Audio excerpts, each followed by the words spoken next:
Hideyoshi's claim that advertising doubled the taste was apparently right. The kids and Nancho, who had been chased out to the guest house, had gathered in the cousins' room, and were eating the cake that Kumasawa had brought there for dessert. It was both wonderful and high class, with lavish amounts of cream and decorated deliciously with fruits, and even though it was delicious for some reason, it didn't taste quite as good. Without Goto-san's advertising, it doesn't taste nearly as good. Good frickin' luck is asking Kumasawa about Chan for advertising. Sure to say it's made out of mackerel. Huh? Really? You make a cake from mackerel? Oh, goodness, yes. This cake, too, if you mix the squeezed juice of a mackerel in with the flour and the eggs and bake it up, it comes out all fluffy. That would be incredible if true. Maybe mackerel cake will show up on the new menu at Father's stores. Wah. Wah. Because mackerel. Because mackerel is full of nutrients and has a healthy image. It could be really popular with women and old people. Maybe not women. But I'm not going to get anywhere near it. Girls don't eat something that weird. Even old people wish to decline. Oh, but it's delicious! Kumasawa was really raising the mood with the mackerel jokes that were her specialty. But the sound of the downpouring rain invariably focused their concern on the mystery guest. In the end, they ended up showering Maria with questions again, since she was the only person here to have met Beatrice.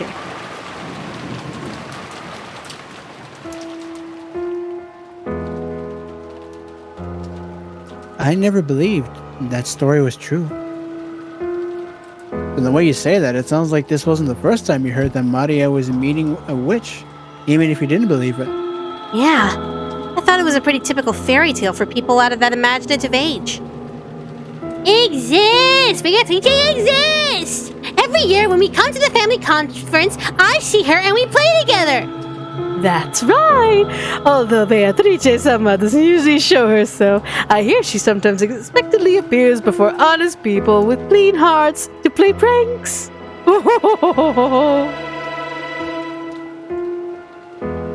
Beatrice was a name which referred to the being in the fairy tale about the Rokanjima witch. Because the family and the servants publicly accepted the image of the witch as Kinzo's delusions to keep him in a good mood, it became established as Rokanjima's fairy tale, or maybe a ghost story.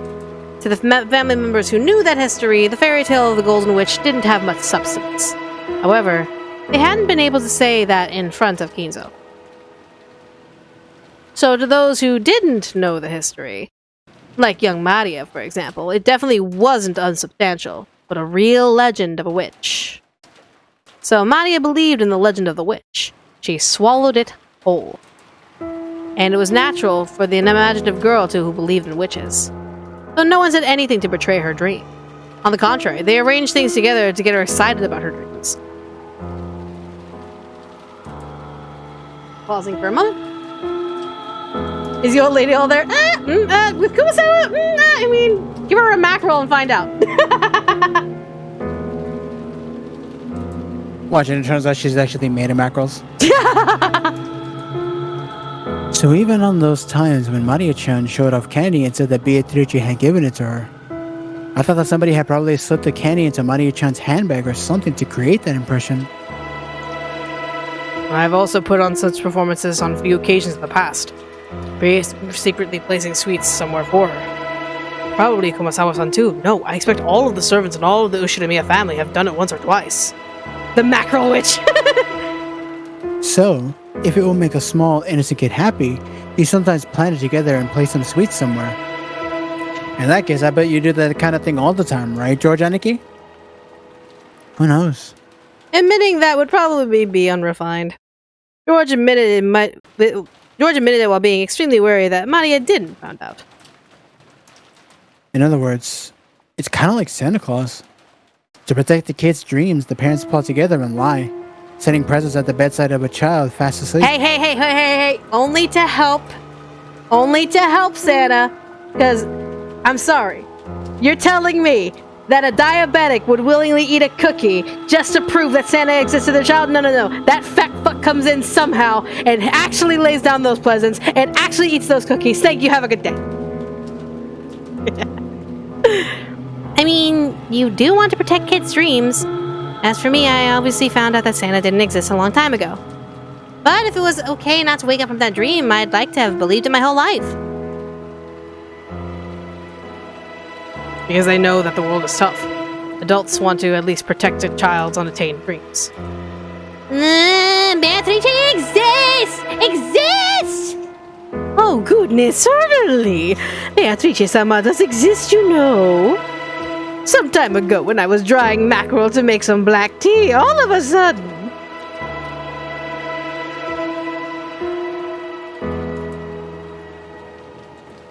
Child spotted. Wait, Santa doesn't say that. Well, that's basically how it went. Or at least, how we thought it went. To sum up... Sorry, I'm snacking on some Cheetos. She's a witch that supposedly no one believed in, except for Maria. Those words don't quite explain it. It's not that we didn't believe. We were trying to let her believe. So this is about not betraying a child's innocence. But Santa doesn't exist in reality. If you don't want them to be all disappointed when they learn that, you should just not give them the dream in the first place. Did I think like that because I was still a long way from becoming a full adult? Badler had finally attained a level of understanding about the true form of the Rokonjima witch. But that current situation lay on an even higher level of understanding than that, and overturned all of its premises.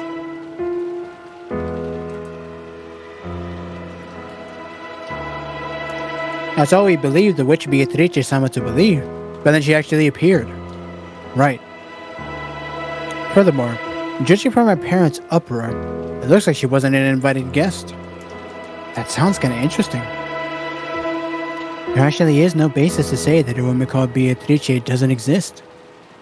It's what Uncle Rudolph called the devil's proof. None of us knew that a woman calling herself Beatrice existed. But that doesn't mean we can deny the possibility that Beatrice exists.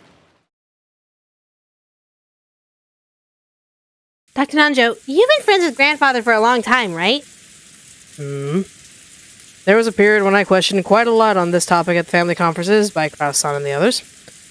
The topic whether Kinzo-san may have had a mistress long ago and even a child with her.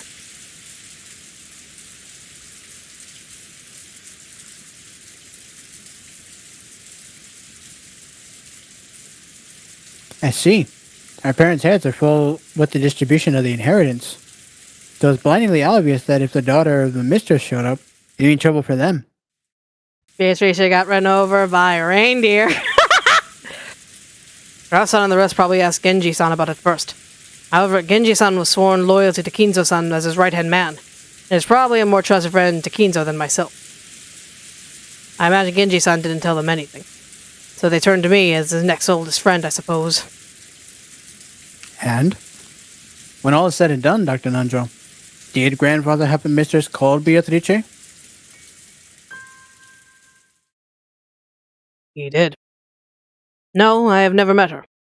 However, I have heard from Kinzo-san that he did have a relationship with a woman like that. He said that she passed away a very long time ago. She's dead. And did he have a child with her? That I do not know. But Kinzo-san always says that he's researching how to revive Beatrice. Usually, if one loses a lover and has a child left from them, they would pour all of that love on that child. Therefore, we naturally thought that there probably wasn't a child between Kinzo-san and Beatrice. Kinzo, Beato, let me smash!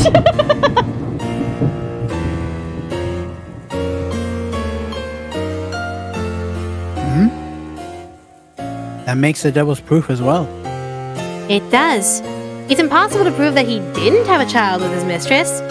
So, now that she's actually appeared, we have to assume that he did. That's a bit of a rushed argument. It's more realistic that someone caught wind of the trouble over at the Ushiromiya inheritance issue, found out about grandfather's relationship with the mistress long ago, and impersonated her trying to work their way into the inheritance issue.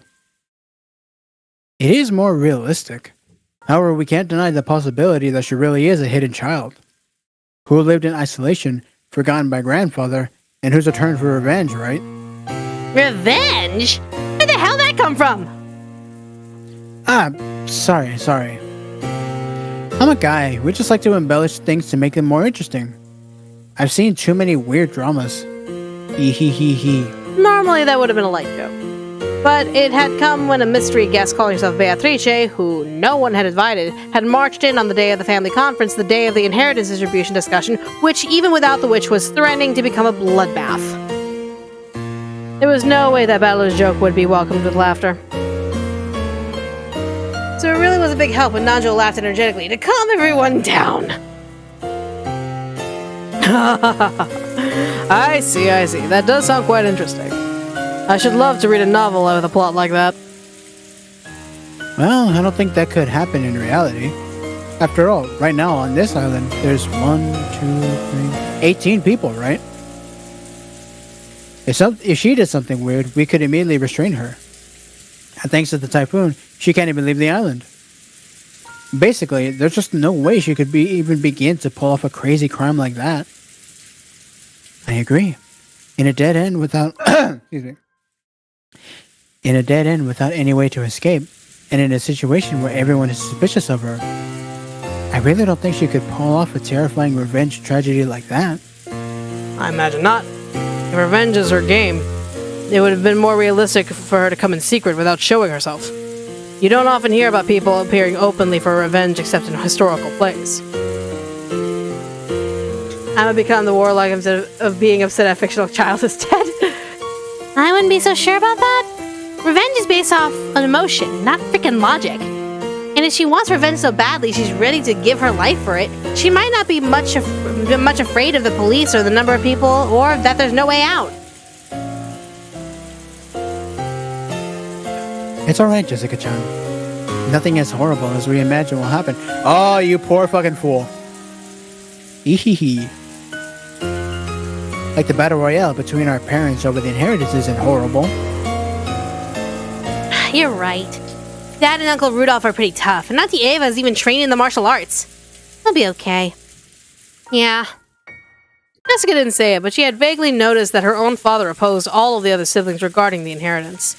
They acted like everything was good in front of the children, but when that pretense was lifted away, like it happened at dinner, it would become a tumultuous uproar. It was only natural that Jessica, realizing that, would be frightened that her father and mother had gotten into some kind of trouble, and were about to be sacrificed for something terrifying. Seriously? George Aniki's right. Nothing's gonna happen. Even if she pretends she's a witch. What can a single human woman who can't even use magic do?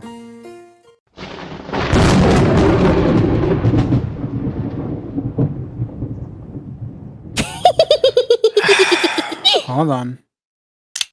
Oh, Jesus Christ. A sudden creepy laugh made all of us jump.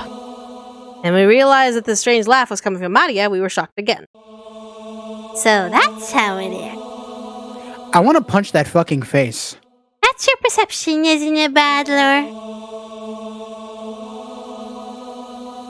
What is? Don't laugh all creepy like that. You accept Beatrice's existence for now. At least you accept her as the 19th person and a guest.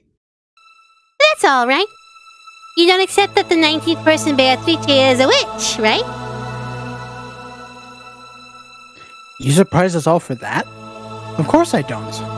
There's obviously no such thing as witches. It's impossible for it to be anything other than a human woman pretending to be one. That makes no sense, Battler. That's a devil's proof, you know? There's... Okay. There's obviously no such thing as witches. But that just means you never met a witch. And doesn't mean you can deny witches exist, right?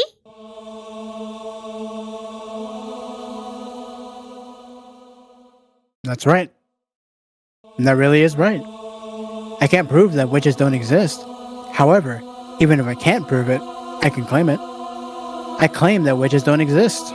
How? How can you claim that witches don't exist even though you can't prove it? 'Cause stuff like that doesn't exist. And that's That's QED? Proof concluded without any evidence or bias? Or basis? A classic example of how ignorance shelves its problems. A reckless suspension of thought.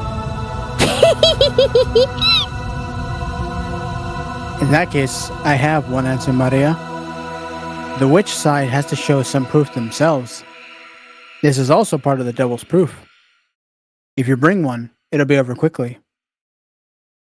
In our case, this lady calling herself Beatrice just has to perform some magnificent magic, like sending out some sparkling stars with her wand or something, and show us something that's impossible for humans, right? Come now, you two. Please settle down. Kumasawa noticed that the atmosphere between them was getting worse and tried to calm them. It seemed as though Battler quickly realized he was acting immaturely. But Maria's expression didn't loosen. She kept staring at Battler as she laughed creepily. Alright, that's it. Jesus Christ! You quit too, Maria! Let's get back to a good mood, alright?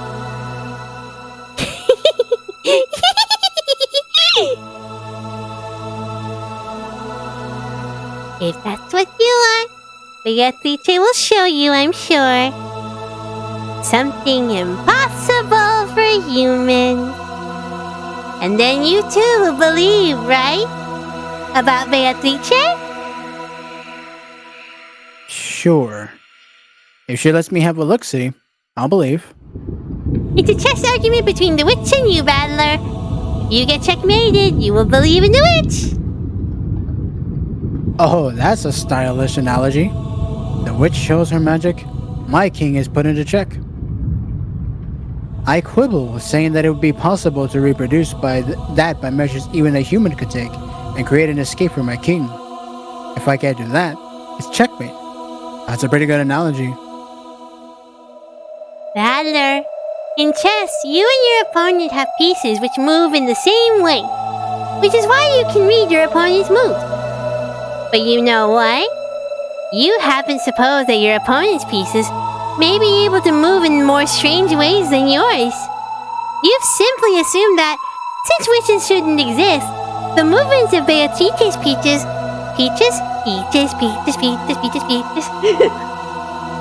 Beatrice's pieces will obviously be the same as your own.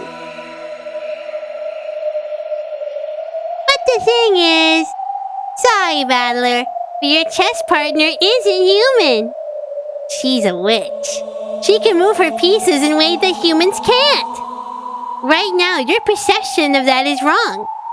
Battler, you like Auntie Kiria's chessboard thinking, right? But also, if you move your pieces in a way that people can, isn't that breaking the rules? Witches don't have to follow rules. That's the thing. Rules are established by humans. As a witch, she is above that. She does not care for the rules. Her existence already breaks the rules of reality. I was referring more to like actual chess, but yeah. Well, no, yeah, like in the same analogy is like if both opponents are of the same level, of the same existence, then yeah, sure, both have to follow the rules, but one doesn't. In this case, one of the opponents isn't a human. They don't have to follow the rules. Not that they don't know it, but that they are above it, or they do not believe they have to follow it, and they have the ability not to follow. Yeah. I like that style of thinking where you stand in your opponent's position. And that's no good. Even though your opponent is a witch, you won't accept that. So you can't understand the moves a witch can make, and your chessboard thinking won't work. Your perception of your opponent is wrong. The very first premise of chessboard thinking is broken down. Oh. Is that what you say? You cannot win in chess against a witch. Why does it say Sonata, like right above you? I'm not sure.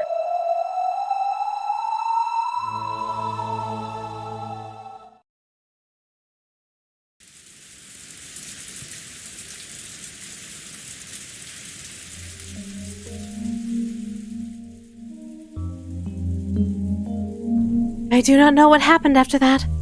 We servants were ordered not to approach the dining room. I see.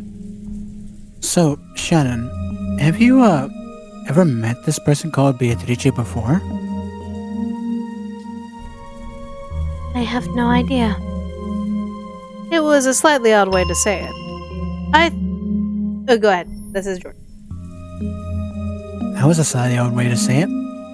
I thought it didn't sound like she meant her memory was vague. For us servants, Beatrice-sama is another master of this mansion. Some speak as if we spread the rumor due to being influenced by the master, but since the time I started working here, the story of Beatrice-sama was already whispered about. I heard about it before. How you'll get cursed if you don't respect her, and how there was a servant who actually had an accident this way. Yes, but it's true that some people believed more or less than others.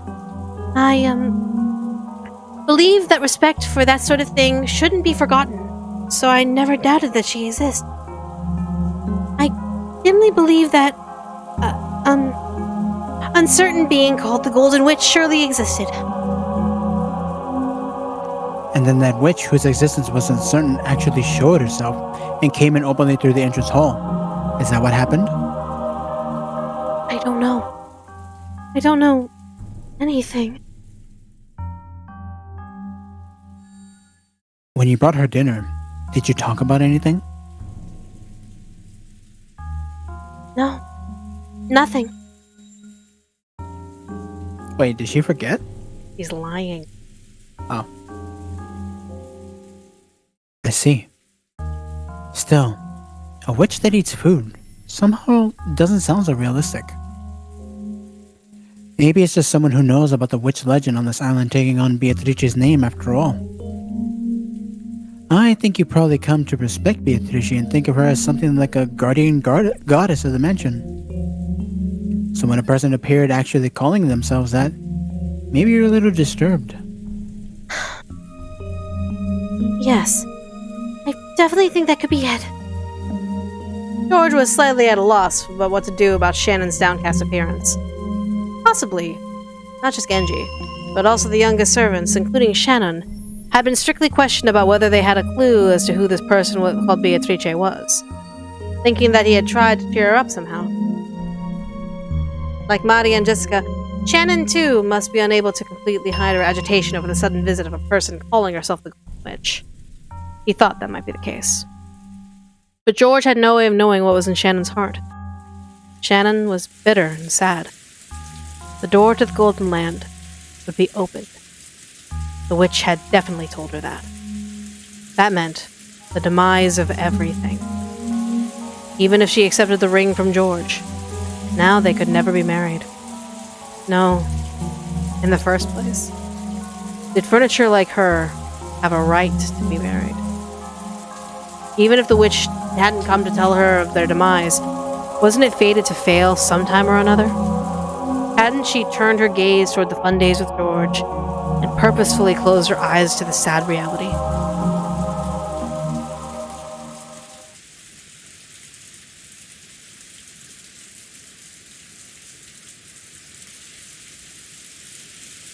Sorry, Cheetos.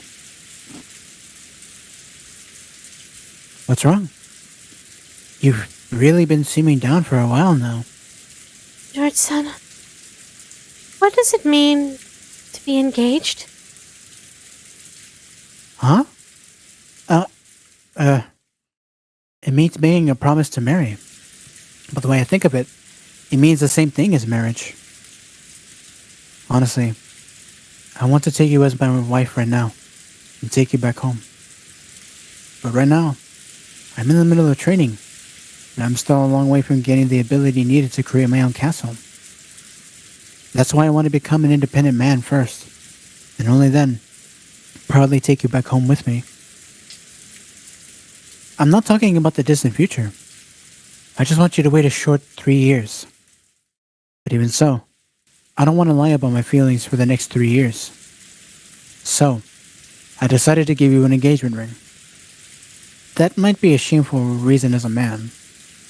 An engagement because I want you to wait, because I can't balance a wife and a job, might be shameful. But I will never.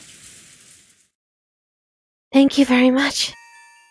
I now understand that to you, an engagement ring isn't just another present you would give to a lover. Of course not. An engagement ring isn't a simple accessory. It's an oath between lovers, a precious promise left in the form of a ring. In that case, if we got married quickly, it would become unnecessary, right? Then it wouldn't be an engagement ring I'd give you. I'd give it to you as a wedding ring. Either way, it won't change the fact that I'll give you a ring. So it's like a sales contract saying, this woman is mine, nobody touch her. No, that's not what I... George knew about his shameful character. When he had fallen for Shannon and sworn to become an excellent man, he had sworn to part ways with that shameful part of himself.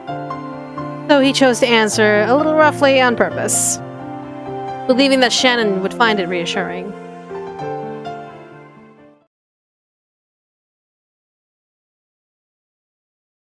No. That may exactly be it.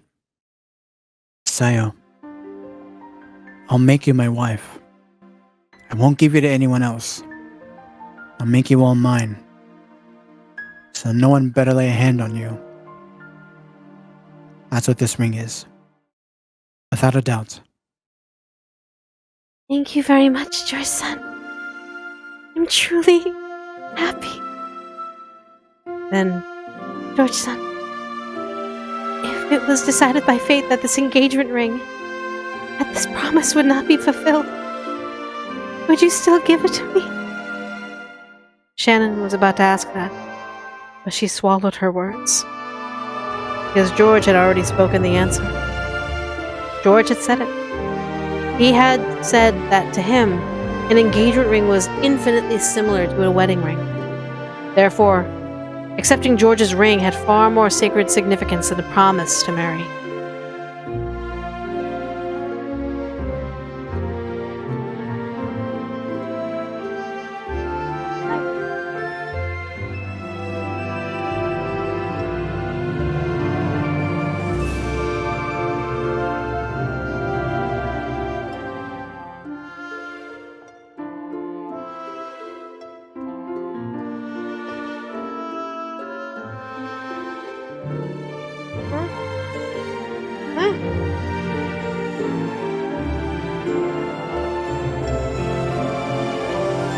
Which is why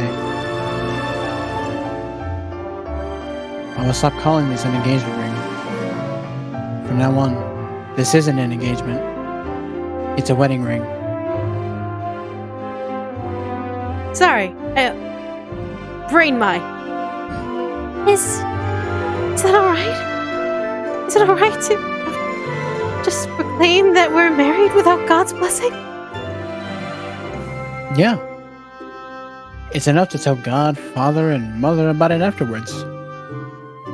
We'll declare that the two of us had been joined in marriage. No one can overturn it. George-san. I'm not saying this because of a momentary emotion. I'm not just looking at how you are now. I'm looking at how you will be tomorrow, and the next day. I'm even gazing at you as you'll be in old age in the future as I say this. You're always telling me about that, George-san. How about how you want to spend your old age slowly surrounded by sprightly children and grandchildren? Yeah. At that time, an older you will be beside me. That is what I predict. No. What I foresee. Yes. Because that day will surely come. Will it really come? Is it okay for me to believe? Yes. Surely. Definitely. And this ring proves it without words. Show it to me, please. Huh? Here it is. George, thinking he was being told to show her the ring, hurriedly took out the ring box. Even though he had practiced so much, he hadn't been able to look cool. Shannon wasn't looking at that. With a straight and direct gaze, and with faint tears and a smile, she was staring right at George's eyes, no, into something she could see beyond his eyes. Show me the future.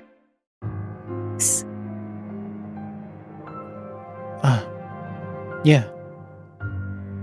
I'll show it to you. For sure. I promise. And not just until old age. After we die too.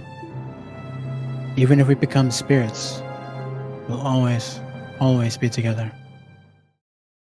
Shannon wiped away her tears and took the ring box. Inside was a diamond ring more than worthy of blessing the two of them. George said the line he had practiced over and over again in his head.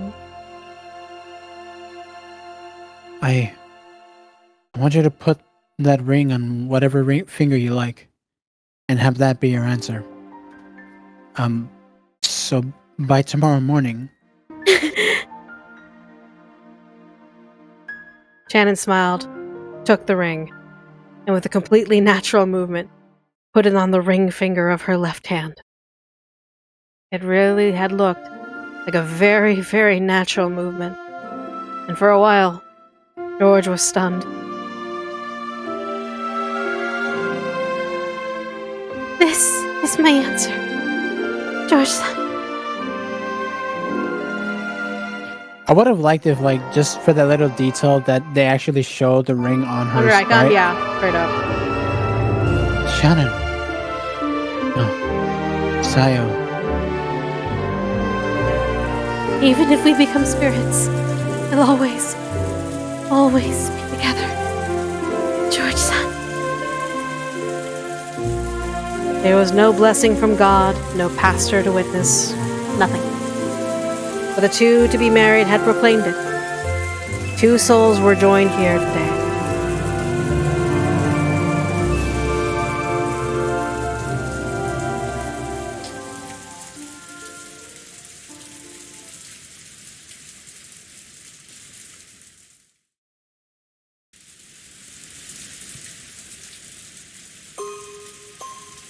Son, you're an idiot. Am I really? Even though you're furniture. Even though you're furniture. I'm not furniture. Not anymore. Liar! Why are you fooling yourself? You know that you can never become human. You know that you can't become human unless you go to the Golden Land. So why did you throw away the promise that enabled you to go to the Golden Land? Oh yeah. By accepting the ring, that promise of Beatrice-sama comes to nothing, doesn't it? Sorry. Now me, you, George-sama, the master, each and every one of us has the same conditions. 13 people will be made sacrifices. Only 5 will be invited to the Golden Land. And you, rejected in one of those places. Yourself. That's odd. It looks like you're the one with lingering regrets, Shannon-kun. You're the one with regrets, aren't you, Ne-san? You got engaged, right? Even though you knew it was fate that you would never be fulfilled. Yep. I promised that we would always be together for an eternity. So you know what? In that instant, our eternity was completed. Even if we could become sacrifices, it's already completed. So it's alright. Shannon-kun, you're the one who actually has regrets. We're furniture, right? No matter what the result, we'll be freed. In that case, it doesn't matter whether we go to the Golden Land or not. And yet, you're set on going to the Golden Land. You want to become human no matter what, right? Why? Because I want to become human. I've had enough of being furniture. Why? I wanted to fall in love as well. Tears spilled from both of Cannon's eyes. He howled. I liked Milady. After seeing Milady on that day, I started liking her even more. And when I heard that Milady also liked me, I was really happy. But I'm furniture. And I can't accept Milady's feelings. That's where you're wrong. We may be furniture. We may be less than human. But I learned that doesn't mean we aren't qualified to love. I believe that we couldn't make those feelings eternal. We were better without them. I just decided that someday a day would come when I would disappear, and that definitely would hurt her. No, that's wrong. I was just frightened. I was just afraid. I thought that if love could not be eternal, I was better off not knowing it. Cicadas fall in love during a span of only a few weeks out of their whole lives, and then they disappear. I don't think there are any cicadas that don't fall in love because it will be over in a few weeks.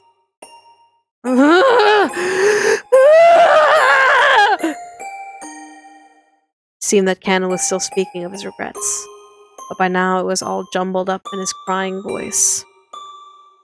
I hate that witch! Why did she plant these feelings in me? If only she hadn't pulled that weird prank, I wouldn't have played Milady any notice! Beatrice is so cruel, isn't she? To make you cry bitter tears. She played games with your fate. But the witch probably isn't achieving what she plotted. After all,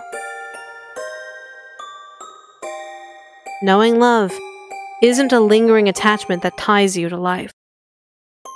It is the place we should reach on our journey through life.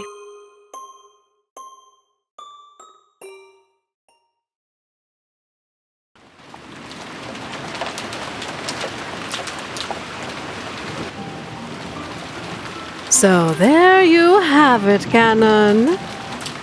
That promise you worked so hard for has now come to nothing. Well now, with this, the conditions for all of the pieces are the same. There are 18 pieces, 13 will be sacrificed. Who will the 5 survivors be? Or will someone destroy this ritual? Who? How?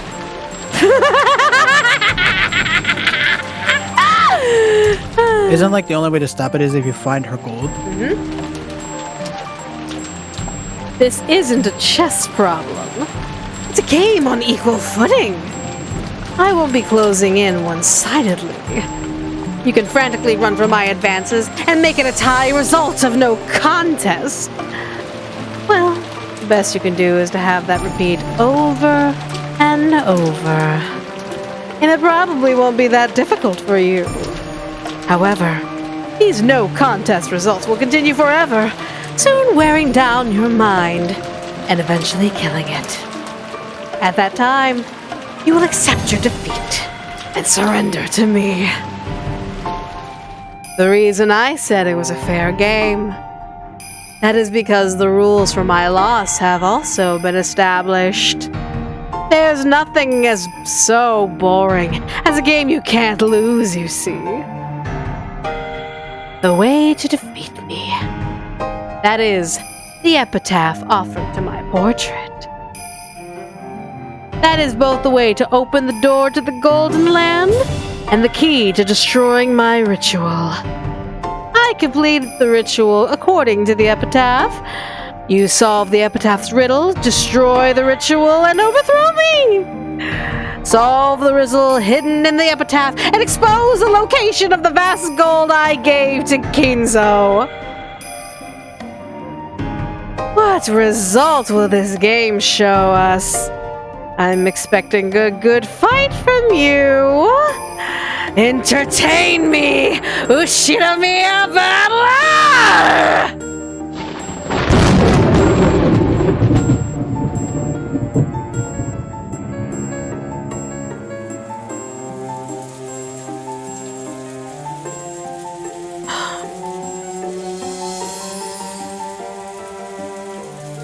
I have no objections. Natsuya and I accept it. I can't believe it. And I don't want to, but that is reality, isn't it? Natsuhi, choose your words more carefully. She is this family's most honored guest. We accept too. There's nothing more to say. Yes, I accept it. I have absolutely no complaints. I can't believe that you really... I have to honestly respect you. Are they talking to Beatrice? Me too. Incredible. I genuinely respect you. So I have to respect it. I have to accept it. I accept it too. Still can't believe it. But what can you do? You're proven devils. You win. The devil's proof was a convenient excuse that you liked using to show that something was impossible to prove. But now, it's become your mortal enemy, has it not? Don't torture me, great witch. I've already accepted you. I resign. Kyrie, do you still have any objections? I must have everyone in agreement. If you alone will not accept my existence... As the witch laughed boldly, the siblings started to panic. They were afraid of displeasing the witch. Kyrie closed her eyes. After keeping it silent for a while, opened her mouth. My apologies. I resign. Only Kyrie had faced the witch with stern eyes until the end. However, she had only been able to resist acknowledging the truth for a short time. The reality, the being that was before her eyes, could not be denied. Devils had already been proven. I also accept it. You are Beatrice, the Ushiramiya family alchemist, and a user of great magic.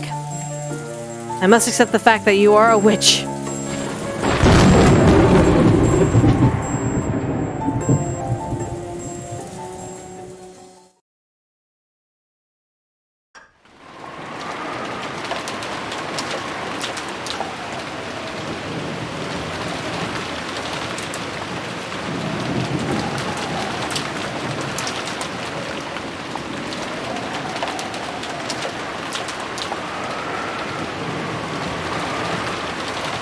So just to make sure I'm understanding correctly, all this happened like within that same night. Like this isn't like some sort of redo or like a rewrite of that night's events. This is essentially a redo. This is going back to that night where everyone died. And Beatrice is like, okay, you didn't believe me that I was hiding away, so now I'm a piece on the board. So, because she's a piece, things have changed, like a domino effect, if you will. And as she mentioned at the beginning, approaching Rosa, the first adult that she meets could have been anyone. It could have been any of the four siblings.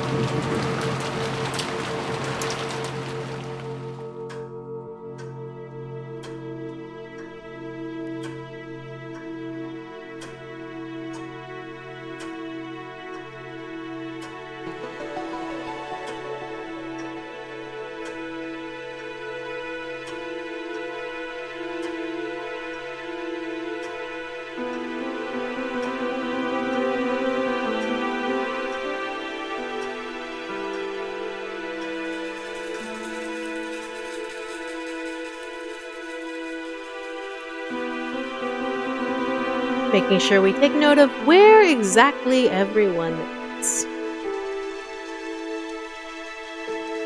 See, I was doing more of a body count, like Yeah, that counts.